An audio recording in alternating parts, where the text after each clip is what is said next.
Hello everyone, my name is Anmol Nidhi और आज हम बीए सेमेस्टर सेकंड का चैप्टर 9 डिस्कस करेंगे।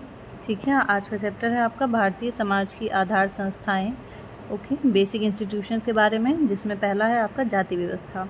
ठीक है, तो आज जाति व्यवस्था के ऑब्जेक्टिव्स डिस्कस करेंगे और इससे पहले भी हम जाति व्यवस्था के बारे में काफ़ी कुछ पढ़ चुके हैं। फर्स्ट सेमेस्टर में भी मैंने पढ़ाया था। ठीक है, उसी को आगे कंटिन्यू करते। हो सकता है आपको बहुत सारे क्वेश्चंस इसमें से आते भी होंगे या कुछ ऐसे होंगे जो पता होंगे क्वेश्चंस, लेकिन उनके आंसर्स नहीं याद होंगे, है ना। तो उसको एक बार से फिर से रिवाइज कर लेते हैं। इंपॉर्टेंट क्वेश्चन है बच्चों, चैप्टर बहुत इंपॉर्टेंट है। ठीक है, शुरू करते हैं। पहला क्वेश्चन है आपका, जाति एक बंद वर्ग है, यह कथन किसका है। ठीक है, इसमें बहुत सारे बच्चों को पता भी होगा शायद कि जाति को बंद वर्ग किसने कहा था। 4 ऑप्शन दिए गए हैं, बताओ बच्चों क्या होगा। ठीक है, कुछ सेकंड्स का टाइम है आपके पास में, बताइए क्या होगा। ठीक है, इसका आंसर हो जाएगा आपका मजूमदार तथा मदान।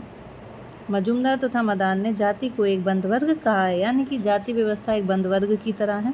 ठीक है, जिसमें से बाहर नहीं निकला जा सकता, अर्थात जो जिस जाति में जन्म लेता है वह उसी में रह जाता है। ठीक है, ये इनका कहने का मतलब है।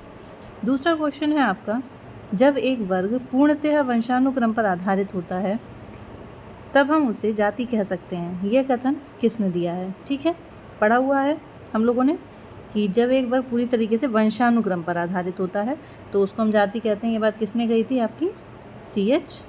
फूले ने, चार्ल्स फूले।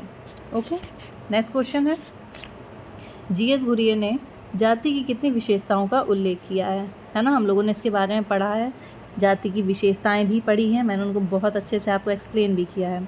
ठीक है ना, कि G.S. घुरिये ने जाति की कितनी विशेषताओं का उल्लेख किया है। इसका आंसर हो जाएगा, बताओ बच्चों, 3, 4, 5 या 6। ठीक है, किसी को याद है, और कौन कौन सी विशेषताएं हैं ये भी इम्पॉर्टेंट है। ठीक है, तो इसका आपका आंसर हो जाएगा 6। G.S. घुरिये ने जाति की 6 विशेषताएं बताई हैं। ठीक है, कौन कौन सी हैं देख लेते हैं। पहला है, उन्होंने बताया था, पहली विशेषता है जाति की कि वो समाज का खंडात्मक विभाजन करती है, यानी कि समाज को खंडों में विभाजित करती है। ठीक है, यानी कि अलग अलग जातियां हैं तो छोटे छोटे खंड बन गए हैं अलग अलग जातियों के। ठीक है, दूसरा बताया है, संस्तरण आती हैं समाज में। ठीक है, संस्तरण का क्या मतलब है, ऐसे ऊंचे से नीचे के क्रम में। ठीक है, यानी कुछ जातियां उच्च हैं, कुछ उससे निम्न, फिर उससे निम्न, फिर सबसे निम्न। ठीक है, तो इस तरीके से एक हायरार्की बनी हुई है जातियों की ऊंचे से नीचे के क्रम में। ठीक है, तो इसे ही कहते हैं हम संस्तरण। तीसरा है, भोजन तथा सहवास संबंधी प्रतिबंध। उनका कहना था कि जाति व्यवस्था में क्या होता है, भोजन और साथ रहने से संबंधित प्रतिबंध होते हैं। ठीक है, जैसे कुछ जातियां हैं जिनमें भोजन नहीं करती हैं, उच्च जातियां, है ना। तो इस तरीके की उन्होंने उस टाइम पे एक जातियों के बारे में अध्ययन किया था, तब उन्होंने भारत में ये जाति की विशेषताएं बताई थी कि भोजन तथा सहवास संबंधी प्रतिबंध पाए जाते हैं अलग अलग जातियों में। ठीक है, अगला है, नागरिक धार्मिक नियोग्यताएं एवं विशेषाधिकार।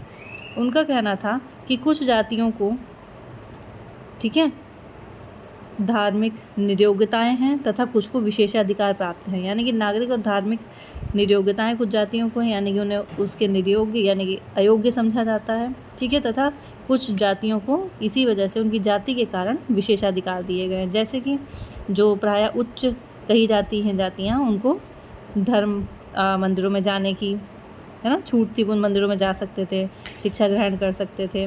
ठीक है ना, आपस में भोजन कर सकते, मतलब सारी चीज़ों के उनको विशेषाधिकार प्राप्त थे। वहीं जो तथाकथित निम्न जातियाँ थीं, उनको मंदिरों में प्रवेश नहीं करने दिया जाता था, है ना, तालाब से पानी नहीं लेने दिया जा रहा है, शिक्षा नहीं ग्रहण करनी दी जा रही है। तो ये क्या है, तो उन पे जाति के कारण नियोग्यताएं लगा रखी थी और कुछ को जाति की वजह से ही विशेषाधिकार मिले हुए थे।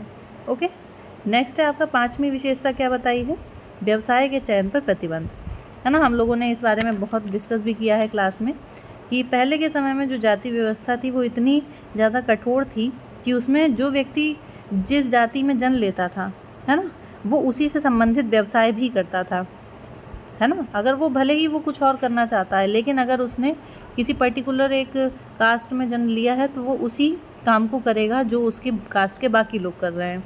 ठीक है, नेक्स्ट है 6 है आपकी विशेषता क्या बताई है, विवाह संबंधी प्रतिबंध, है ना। हमको पता है कि कास्ट सिस्टम हमारे यहाँ इतना ज़्यादा रिज्ड है कि उसमें क्या है, विवाह संबंधी प्रतिबंध पाए जाते हैं कि हाँ, अपनी ही जाति में विवाह करने को बोला जाता है, अंतर्विवाही, है ना, कि कहते हैं कि हाँ अगर विवाह किस में करा जाएगा, अपनी ही जाति में विवाह करना है, बाहर किसी दूसरी जाति में विवाह करने पर प्रतिबंध है। ठीक है, तो ये 6 विशेषताएं बताई थी जीएस घुरिये ने जाति की। ठीक है, अगला क्वेश्चन है हमारा, यह कथन किसका है कि भारतीय लोकतंत्र वास्तव में एक जाति तंत्र है।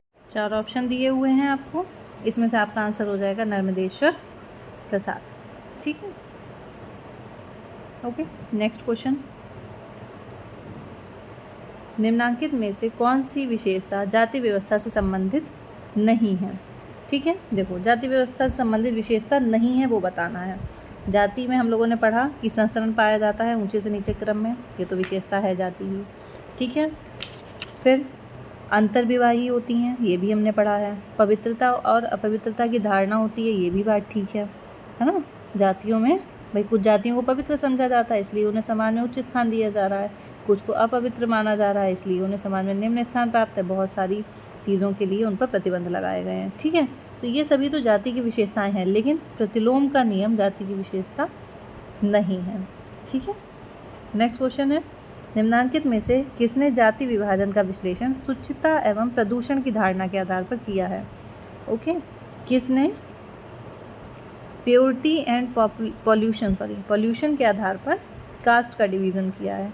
ठीक है, इसका आंसर हो जाएगा, ये हम लोगों ने पहले भी पढ़ा था कि जाति का विभाजन पवित्रता और अपवित्रता की धारणा के आधार पर किसने किया है ना। हमने वहाँ पे पवित्रता और अपवित्रता वर्ड यूज़ करा था, यहाँ पे शुचिता और प्रदूषण लिख दिया है। यानी कि कुछ जातियों को शुद्ध समझा जा रहा है, प्योर समझा जा रहा है, कुछ को पॉल्यूटेड समझा जा रहा है ना, इसलिए उसने समाज में निम्न स्थान दिया गया है। उन्हें शुद्ध समझा जा रहा है, स्वच्छ समझा जा रहा है, इसलिए उन्हें समाज में उच्च स्थान प्राप्त है। ठीक है, तो जाति का इन 2 चीज़ों में विभाजन किसने किया था, इस आधार पर विभाजन किसने किया था, ये आप क्या हो जाएंगे, लुइस ड्यूमा। ठीक है, इसको क्लास में भी डिस्कस किया है हमने कई बार। ठीक है बच्चों, इम्पॉर्टेंट है। नेक्स्ट क्वेश्चन है, जाति की निम्नांकित विशेषताओं में से कौन सी विशेषता आज भी प्रभावपूर्ण है। यानी कि कौन सी ऐसी विशेषता है जाति की जो आज भी इफ़ेक्टिव है। ठीक है, कर्मकांडों का पालन, दूसरा जजमानी व्यवस्था, अंतर्विवाह या जाति पंचायत। देखो हम बहुत सारे रिचुअल्स जाति से रिलेटेड फॉलो नहीं करते हैं, तो ये आज प्रभावपूर्ण नहीं है या इफ़ेक्टिव नहीं है। आज जजमानी व्यवस्था भी नहीं चलती है भाई। पहले क्या था, कुछ जातियाँ थी जो उच्च जातियों को अपनी सेवाएं प्रदान करती थी, है ना, बदले में वो उन्हें भोजन या वस्त्र इस तरीके की चीज़ें दान देते, मतलब दे देते थे उनके काम के बदले में। ठीक है, ये जजमानी व्यवस्था थी, लेकिन आज के समय में ये व्यवस्था नहीं इफ़ेक्टिव है। अगला है जाति पंचायतें, भाई ये भी नहीं चलती हैं। अब थोड़ी ना हम लोग कास्ट पंचायत जो पहले होती थी वो अब नहीं होती हैं, है ना। लेकिन आज भी कौन सी ऐसी चीज़ है जो आज भी प्रभावपूर्ण है, वो है आपकी अंतर्विवाह, है ना। आज भी अंतर्विवाह करने पर ही जोर दिया जाता है कि हाँ अपनी ही जाति में विवाह किया जाए। ठीक है, तो ये हो जाएगा आपका आंसर। ठीक है, नेक्स्ट है, निम्नांकित में से कौन सी समस्या जाति व्यवस्था का परिणाम नहीं है। ठीक है, जाति व्यवस्था ऐसी, इनमें से 4 में से कौन सी ऐसी चीज़ है जो जाति व्यवस्था का परिणाम नहीं है। क्या बाल विवाह, महिला शोषण, दहेज प्रथा या अंतर्विवाह। इसमें हो जाएगा आपका महिला शोषण, है ना। इसका जाति व्यवस्था से कोई लिंक नहीं है। नेक्स्ट, भारतीय समाज के संदर्भ में किस लेखक ने प्रभु जाति की अवधारणा, है ना, बहुत क्वेश्चन पूछा है मैंने आप लोगों से, किस लेखक ने प्रभु जाति की अवधारणा प्रस्तुत की है। 4 ऑप्शन है, बताओ बच्चों कौन सा हो जाएगा। कुछ टाइम है, बताओ कमेंट करके। प्रभु जाति की अवधारणा किसने प्रस्तुत की थी, सबको पता है, एम.एन. श्रीनिवास। ठीक है, नेक्स्ट, जाति की उत्पत्ति के धार्मिक सिद्धांत के प्रतिपादक हैं। ठीक है, अब ये बताना है, जैसे हम लोगों ने पढ़ा है, ये जब मैंने कास्ट वाला चैप्टर पढ़ाया था तो उसमें बताया था कि जाति की उत्पत्ति के अलग अलग सिद्धांत दिए गए हैं कि जाति की उत्पत्ति कहाँ से हुई है। ठीक है, इस बारे में सबने अपने अपने विचार दिए हैं। तो इसी में से आपसे पूछा है कि धार्मिक सिद्धांत किसने दिया था। ठीक है, जाति की उत्पत्ति का धार्मिक सिद्धांत जो है वो किसने दिया था। ठीक है, बताओ बच्चों, पता है किसी को। 4 ऑप्शन दिए हैं आपको, गेस करो। ठीक है, इसमें आपका आंसर हो जाएगा होगार्ड तथा सेनार्ड। उन्होंने जाति की उत्पत्ति का धार्मिक सिद्धांत दिया था। ठीक है, नेक्स्ट, यानी कि धर्म से जाति की उत्पत्ति हुई है। ओके, नेक्स्ट, जातियों की उत्पत्ति का प्रजातीय सिद्धांत किसने दिया था? ओके, इम्पॉर्टेंट है ये भी बच्चों। यानी कि किसने कहा था कि जाति की उत्पत्ति कहाँ से हुई? पहले प्रजातियाँ जो थीं अलग अलग, वही बाद में चेंज होकर जातियों में बदल गई हैं, है ना, वही जातियाँ बन गई हैं बाद में। ये सिद्धांत किसने दिया था? आपका ड्रिज़्ले ने। ठीक है, बहुत इंपॉर्टेंट है, बहुत पूछा जाता है कि जाति की उत्पत्ति का प्रजातीय सिद्धांत किसने दिया था? ड्रिज़्ले ने दिया था। इन्होंने क्या कहा था कि भारत में विभिन्न प्रजातियों के मिश्रण एवं अनुलोम विवाह के परिणाम स्वरूप जातियाँ उत्पन्न हुई हैं, है ना। जातियों की उत्पत्ति कैसी हुई है? जो अलग अलग प्रजातियाँ थीं उनके मिश्रण से और अनुलोम विवाह की वजह से। ठीक है ना। इसके समर्थक कौन कौन है? जैसे कि ये सिद्धांत तो मेनली आपका दिया था ड्रिज़्ले ने, और इसके समर्थक हो जाएंगे घुरिये, है ना। इस घुरिये हैं, उन्होंने भी सिद्धांत का समर्थन किया था। मजूमदार, ठीक है, घुरिये मजूमदार हो गए, ठीक है, वेबर हो गए, मैकाइवर, क्रोबर, ये सभी जाति की उत्पत्ति के प्रजातीय सिद्धांत के समर्थक थे, और मेनली ये सिद्धांत किसने दिया था? ड्रिज़्ले ने। ओके, नेक्स्ट क्वेश्चन है, जाति की उत्पत्ति के व्यावसायिक सिद्धांत के प्रतिपादक कौन है ना। किसने व्यवसाय से जाति की उत्पत्ति बताई है? कि व्यवसाय और केवल व्यवसाय ही जाति की उत्पत्ति का कारण है। ठीक है, ये भी इम्पोर्टेंट है। तीनों धार्मिक सिद्धांत, ठीक है, होकार्ट तथा सेनार्ट। जाति की उत्पत्ति का प्रजातीय सिद्धांत ड्रिज़्ले। जाति की उत्पत्ति का व्यावसायिक सिद्धांत नेस्फील्ड ने दिया था। ठीक है, इनका कहना था कि ये जो व्यवसाय थे पहले, वही, है ना, एक बोल दिया था कि हाँ भाई ये व्यवसाय करने इस वर्ण के लोगों को, और वही बाद में जाति उन्हीं से उत्पन्न हो गई। ठीक है, तो जाति की उत्पत्ति का व्यावसायिक सिद्धांत नेस्फील्ड ने दिया है। नेक्स्ट, अब तो हम मैच कर सकते हैं इसको, है ना, बहुत ईजिली। बताइए, पहला, जाति का प्रजातीय सिद्धांत किसने दिया था? बताओ बच्चों, अपने आप लगाओ, मैच करो इसको। जाति की उत्पत्ति का प्रजातीय सिद्धांत किसने दिया था? ड्रिज़्ले। ठीक है, जाति का व्यावसायिक सिद्धांत अभी हमने पढ़ा है, नेस्फील्ड। ब्राह्मणवादी सिद्धांत, ठीक है, ये किसने दिया था? बताओ बच्चों। ये सिद्धांत आपका, वैसे तो इसके प्रतिपादक हैं अब्बे डुबोए। ठीक है, हम लोगों ने पढ़ा भी था। जो ब्राह्मणवादी सिद्धांत है, इसके प्रतिपादक कौन थे? अब्बे डुबोए। लेकिन यहाँ पे ऑप्शन में नहीं है, तो इसका समर्थन जो किया था वो आपके घुरिये और इबेटसन ने किया था, तो इसको हम घुरिये से मैच कर सकते हैं यहाँ पे। ठीक है, और जाति का धार्मिक सिद्धांत किसने दिया था? बताओ। धार्मिक सिद्धांत दिया था जो अभी हम लोगों ने पढ़ा था, होकार्ट और सेनार्ट। तो इसमें होकार्ट दिया है तो ये लगा देंगे। ठीक है, ये कैसे दिया होगा आपको? ऐसे कूट दिया होगा, मान लो, है ना, ऐसे करके कूट। मैच करने में देखा है ना हम लोगों ने कि उसमें ऐसे लिखा होगा A B C D, फिर ऐसे करके यहाँ ऑप्शन दिए होंगे। तो हमने A को किससे मैच किया है? 2 से, तो 2 सही हो गया। B को 1 से, C वाला ब्राह्मणवादी सिद्धांत घुरिये, चौथा हो गया। धार्मिक सिद्धांत किससे हो गया? होकार्ट, यानी कि तीसरा। तो ये हमारा आंसर जो है वो सही हो जाएगा।